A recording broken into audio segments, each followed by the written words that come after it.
Hey everybody, I wanted to talk to you a little bit today about like the different types of moms and trying not to, pigeonhole yourself into a certain area. I say this coming from a background of I have been a stay-at-home mom. That's currently actually kind of what I am. I'm a stay-at-home mom. I've been a work full-time outside of the home mom. I've been a work full-time from home mom. Basically a job that I worked at from home, but it was a full-time job. So I was in my office basically from 8 to 5. And then I've been a stay-at-home mom with side hustles and things like that. So there's a lot of different kind of areas within motherhood that I've fallen. And it's one of those things where when I see different moms or I talk to different moms, there's all different ways of parenting. There's all different ways of being a mom. And it's one of those things where I just feel like there's a lot of times where moms compare themselves to other moms and they're like, oh, well, I'm not doing this good enough. I'm working full time outside of the home and look at this stay at home mom, who spends all this time with her kids and homeschools and blah, blah, blah, blah, and everything else. And then starts feeling down on themselves. I will say whenever I've done any of this stuff, my kids actually have been at home. My kids have been homeschooled the entire time and everything else. And so even within those realms of working full time and everything, there was still that aspect where my kids were homeschooled and everything else. And I'll say during those times, I wasn't always like the best teacher. My kids still progressed plenty, but there were times I definitely felt like I was failing as a teacher. Even though my kids were still doing fine, I just felt like I wasn't doing enough. And that's kind of where I want to come at it from is whatever is right for your family.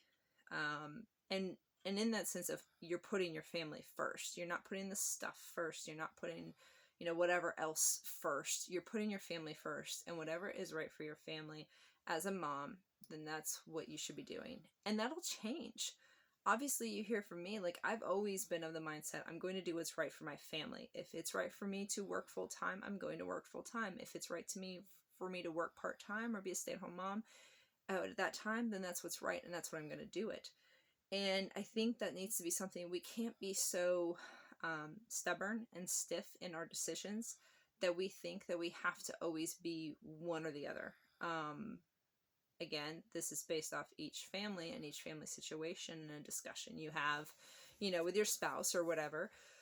But it's something that don't try to compare yourself to other moms and don't try to think that you can only have one way of your life, one way to be a mom, because it's not that way. There are different things you can do, different ways you can live and stuff like that to where you can try to live, whatever path you feel is right for your family. And it's one of those things that there's also different kinds of moms. My kids and I, we're very artsy craftsy. We love arts and crafts. We love painting. We love creating. We love doing stuff, science, all the creative kind of things. Like in the sense of science, like science projects, science experiments, and everything else. My kids are outside all the time playing in the mud and creating things. My two oldest daughters actually built a bridge over our creek the other day just for fun. So there's a lot of those things that like, that's our family. But that doesn't mean that that's every family. And that doesn't mean that if your family's not like our family, that that's a bad thing. It's fine. There are more families that are more, I guess, rigid maybe, or like more like bookwork type homeschooling, because we homeschool. And I do, do bookwork with my kids. There is language arts, there's math, there's handwriting, stuff like that. But at the same time, I try to incorporate a lot of creative things into those as well that help build the foundation of whatever they're learning in their math or their language arts or whatever. And so that's my family. But that may not be someone else's family. Someone else's family may be like, we do bookwork and for schoolwork and that's it. We're not crafty. We're not, artsy. We don't like that kind of stuff. And that's totally fine. And at the same time, too, you could be like, you know what? I don't ever want to homeschool my kids. I don't have the patience for that. I would be a horrible homeschool parent.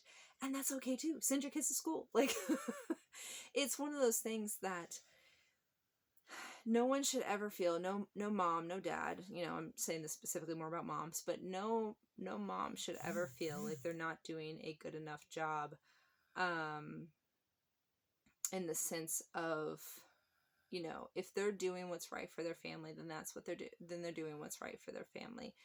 And that's okay. Don't compare yourself to other mothers. Don't compare yourself to me. Don't compare yourself to your best friend. I mean, myself and my closest, female friends, we have similar mothering characteristics, but we all mother differently. We all have different strengths. We all have different weaknesses and everything like that when it comes to, how we're teaching our children, what we're teaching our children, patience, whatever it may be. We all have different strengths and weaknesses, and that's okay. And that's one of the beautiful things about having, good friends and strong, female friends that you can rely on as well too, because some of the things that I may be, lacking in some, I have other friends that, can kind of pick that up, and, they're around my kids enough that they like help teach in that respect. And that's one beautiful thing about community too, as well. Like if you have community and you have a strong network of friends, it's not just 100% reliant on you. You can have other people who help teach your children, in the sense of even just being around them, your children can learn things. And, it's just one of those things I really want to try to empower other moms to really think about what is the best thing for your family and what is the calling that's being placed on your heart as a mother. And know that whatever that is, and even if the calling changes over the years, that's fine. But whatever that calling is for you right now in this moment, embrace it and love it and enjoy it. It may not be what you thought you were called to be doing, but that's what you are. So that's okay. And know that, gosh, 6 months from now it could be completely different.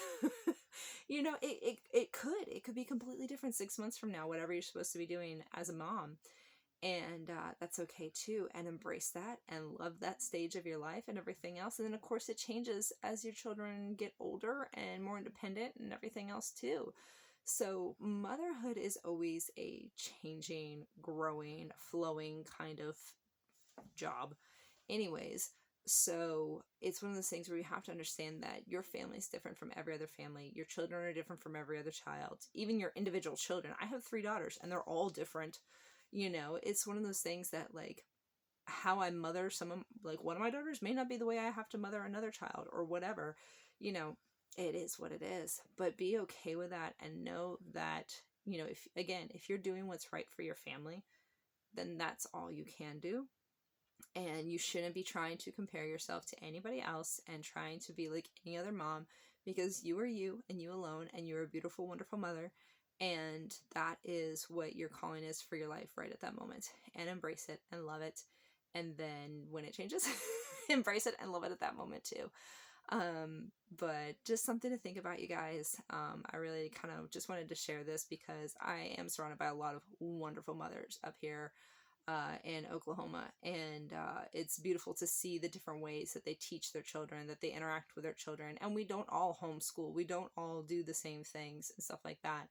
There's different styles of mothering, and that's fine, and it's beautiful. And that's one of the things that I think I enjoy the most about here, seeing the different types of mothers and how they interact with their children and what they do and everything else, and seeing how beautiful that is.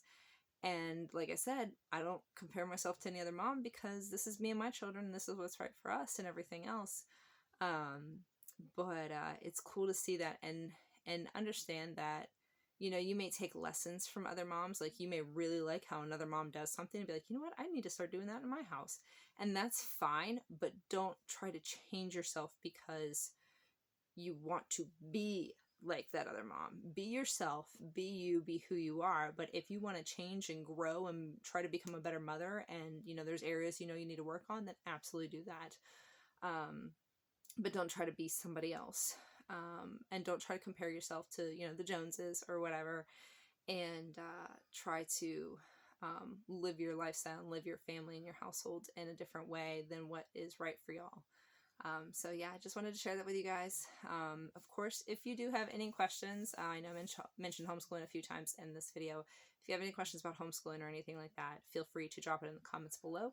And as always, please click that subscribe button and that bell to get notifications of my next video. Hope you all have a great day. Bye.